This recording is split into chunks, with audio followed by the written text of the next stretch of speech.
பாராளுமன்ற தொகுதி மேம்பாட்டு நிதியில் தென்சென்னை பாராளுமன்ற உறுப்பினர் மரியாதைக்குரிய சகோதரி தமிழச்சி தங்கபாண்டியன் அவர்களின் மேம்பாட்டு நிதியின் கீழ் இன்றைக்கு வேளச்சேரி சட்டமன்ற தொகுதிக்குட்பட்ட 2 இடங்களில் 2 மிக முக்கிய பணிகள் நிறைவேற்றப்பட்டு மக்களின் பயன்பாட்டிற்காக திறந்து வைக்கப்பட்டிருக்கிறது. ஒன்று, தரமணியில் மிக நீண்ட நாள் அந்த பகுதி மக்களின் கோரிக்கையாக இருந்த ஒரு புதிய பேருந்து நிறுத்தத்திற்கான நிழற்குடை வேண்டும் என்கின்ற கோரிக்கை 60 லட்சம் ரூபாய் செலவில் அந்த நிழற்குடை அமைத்து தற்போது திறந்து வைக்கப்பட்டிருக்கிறது.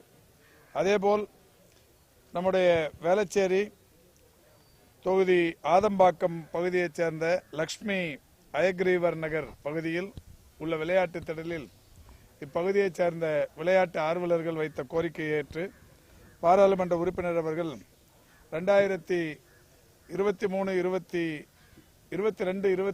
ஆண்டின் தொகுதி மேம்பாட்டு நிதியிலிருந்து ரூபாய் 58 லட்சம் செலவில் 1615 சதுர அடி பரப்பில் உள்ள ஒரு உள் விளையாட்டு அரங்கத்தை ஏற்பாடு செய்து அதுவும் தற்போது திறந்து வைக்கப்பட்டிருக்கிறது.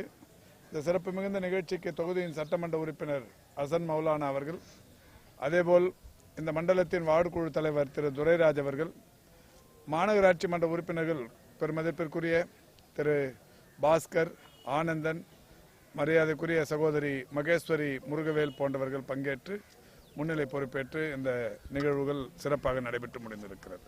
சார், இப்போ சளி காய்ச்சல் கொஞ்சம் அதிகரிச்சுட்டு வருது.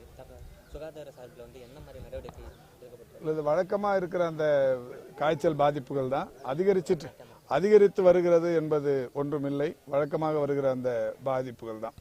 பருவநிலை ஒவ்வொரு மாற்றத்தின் போதும் இந்த மாதிரியான சின்ன அளவிலான பாதிப்புகள் இருக்கும். அந்த அளவில் ஒரு பெரிய பதற்றமோ பெரிய அளவிலான பாதிப்போ இல்லை.